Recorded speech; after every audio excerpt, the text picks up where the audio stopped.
നമസ്കാരം. എല്ലാവർക്കും അർജുൻ ബ്ലോഗ്സിൻ്റെ പുതിയൊരു വീഡിയോയിലേക്ക് സ്വാഗതം.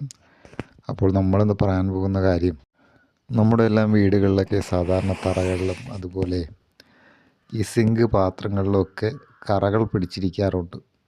അപ്പോൾ ഈ കറകളൊക്കെ നമുക്ക് എങ്ങനെ മാറ്റിയെടുക്കാമെന്നതിനെക്കുറിച്ചുള്ള ഒരു ടിപ്സുമായിട്ടാണ് ഇന്നത്തെ വീഡിയോയിലൂടെ ഞാൻ വന്നിട്ടുള്ളത്. അപ്പോൾ അതിന് എന്തൊക്കെയാണ് ചെയ്യേണ്ടതെന്ന് നമുക്ക് നോക്കാം. പ്രഷർ കുക്കറിൽ പിടിച്ചിരിക്കുന്ന കറകളൊക്കെ നീക്കം ചെയ്യാൻ വേണ്ടിയിട്ട് കുക്കറിൽ കുറച്ച് വെള്ളം ഒഴിച്ച് അതിലൊരു തക്കാളി അരിഞ്ഞിട്ട് തിളപ്പിച്ചാൽ മതിയാകും. അതുപോലെ തന്നെ കുറച്ച് പുളിവെള്ളം കുക്കറിൽ ഒഴിച്ച് തിളപ്പിച്ചാലും കറകളൊക്കെ നമുക്ക് നീക്കം ചെയ്യാവുന്നതാണ്. ഇനി വെണ്ണ, നെയ്യ് എന്നിവ ചേർത്ത് പാകം ചെയ്യുമ്പോൾ സാധാരണയായി പാത്രങ്ങളിലൊക്കെ ഒരു എണ്ണമയം വരാറുണ്ട്. അപ്പോൾ ഈ എണ്ണമയം എങ്ങനെ മാറ്റിയെടുക്കാമെന്നതിനെക്കുറിച്ച് നമുക്ക് നോക്കാം. അല്പം ഉപ്പും അതുപോലെ അലക്കുകാരവും സമം ചേർത്ത് ചൂടുവെള്ളത്തിലിട്ട് ഒന്ന് കഴുകിയെടുത്താൽ ഇത്തരം എണ്ണമയമൊക്കെ നമുക്ക് മാറ്റിയെടുക്കാവുന്നതാണ്.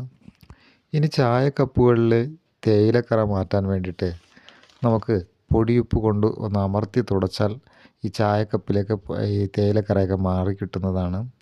അതുപോലെ ഫ്രെയിം പാനലിലെ എണ്ണമെഴുക്ക് കളയാൻ വേണ്ടിയിട്ട് വെള്ളത്തിൽ അല്പം ബേക്കിംഗ് സോഡ ഇട്ട് കലക്കി ഫ്രെയിം പാനലിൽ ഒഴിച്ച് വച്ചതിന് ശേഷം ഒരു 10 മിനിറ്റ് ശേഷം കഴുകി വൃത്തിയാക്കി എടുക്കുക.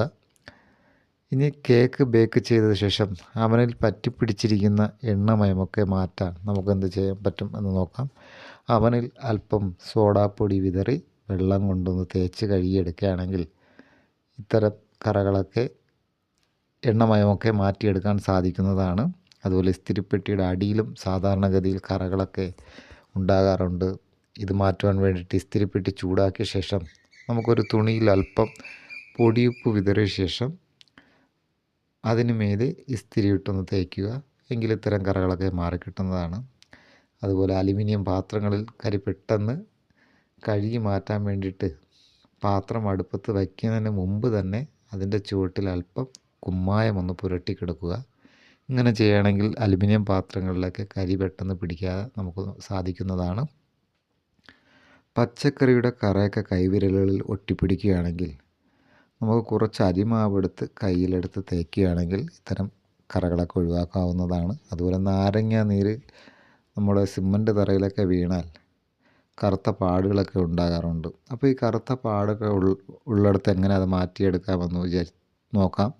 പാടുള്ള സ്ഥലത്ത് കുറച്ച് വെള്ളരിക്ക കൊണ്ട് ഒന്ന് ഉരസിയാൽ മതിയാകുന്നതാണ്.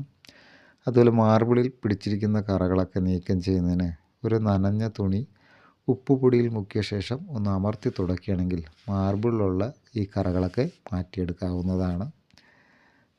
അതുപോലെ കറയ്ക്ക് നല്ല തിളക്കം കിട്ടാൻ വേണ്ടിയിട്ട് തറ തുടയ്ക്കുന്ന വെള്ളത്തിൽ അല്പം നീലം ചേർത്ത് തുടയ്ക്കുകയാണെങ്കിൽ തറകളൊക്കെ നല്ല ഒരു തിളക്കമുണ്ടായി കിട്ടുന്നതാണ്. ഈ സിമൻറ്റ് തറയിൽ എണ്ണയോ നെയ്യോ ഒക്കെ വീണാൽ തുടച്ച ശേഷം അതിന് മുകളിൽ ന്യൂസ് പേപ്പർ വിരിച്ചിട്ടാൽ ഈ എണ്ണമയമൊക്കെ ഈ ന്യൂസ് പേപ്പർ വലിച്ചെടുത്തുകൊള്ളും. അതുപോലെ തായിലെ ചെളികളെ അകറ്റാൻ വേണ്ടിക്കുന്ന തുടയ്ക്കുന്ന വെള്ളത്തിൽ അല്പം മണ്ണെണ്ണയും ഒരു ടീസ്പൂൺ സോപ്പ് പൊടിയും ചേർത്ത് തുടയ്ക്കുക. കുളിമുറിയിലെ തറയിലെ വഴുവഴുപ്പ് മാറ്റാൻ വേണ്ടിയിട്ട് തേയിലച്ചണ്ടി വിതറി ഒരു 2 മണിക്കൂർ ശേഷം ചകിരി ഉപയോഗിച്ച് നന്നായിട്ടൊന്ന് കഴുകുകയാണെങ്കിൽ ഉരച്ച് കഴുകുകയാണെങ്കിൽ ഈ കുളിമുറിയിലുള്ള ഈ തറയിലെ വഴുവഴുപ്പൊക്കെ മാറ്റുവാൻ സാധിക്കുന്നതാണ്. അതുപോലെ ബാത്റൂമിലെ അഴുക്കുകൾ പൂർണ്ണമായും വൃത്തിയാക്കുവാൻ അല്പം ബ്ലീച്ചിങ് പൗഡർ രാത്രിയിൽ വിതറിയ ശേഷം പിറ്റേ ദിവസം നന്നായിട്ട് ഒന്ന് തേച്ച് കഴുകിയാൽ മതിയാകും. ഇനി വാഷ് ബേസിനിൽ പിടിച്ചിരിക്കുന്ന കറകളൊക്കെ നീക്കം ചെയ്യാൻ വേണ്ടിയിട്ട് വിനാഗിരിയും ഉപ്പ് ചേർത്ത മിശ്രിതവും ഒരു പഞ്ഞിയിൽ മുക്കി ഒന്ന് അമർത്തി തുടച്ച് 15 മിനിറ്റിന് ശേഷം അല്പം വിനാഗിരി ചേർത്ത വെള്ളം കൊണ്ട് കഴുകി വൃത്തിയാക്കി എടുക്കുക. അപ്പോൾ നമ്മുടെ അടുക്കളയിലുള്ള സിങ്കും പാത്രങ്ങളും തറയുമൊക്കെ വൃത്തിയാക്കാനുള്ള കുഞ്ഞു കുഞ്ഞു ടിപ്സുകളാണ് ഇന്നത്തെ വീഡിയോയിലൂടെ പറഞ്ഞത്. ഇത് എല്ലാവർക്കും ഉപകാരപ്പെടുന്ന ഒരു ടിപ്സാണ് എന്ന് വിചാരിക്കുന്നു. അപ്പോൾ നിങ്ങളുടെ സുഹൃത്തുക്കൾക്കും വേണ്ടപ്പെട്ട മറ്റുള്ളവർ കൂടി ഇതൊന്ന് ഷെയർ ചെയ്യാൻ ശ്രമിക്കുക. അതുപോലെ ഈ കാര്യങ്ങളൊക്കെ ഒന്ന് ചെയ്തു നോക്കുക. ഈ ചാനൽ സബ്സ്ക്രൈബ് ചെയ്തിട്ടില്ലാത്തവരാണെങ്കിൽ ദയവായി ഒന്ന് സബ്സ്ക്രൈബ് ചെയ്യുക. മറ്റൊരു വീഡിയോയുമായി കാണുന്നവരെ എല്ലാവർക്കും ബൈ.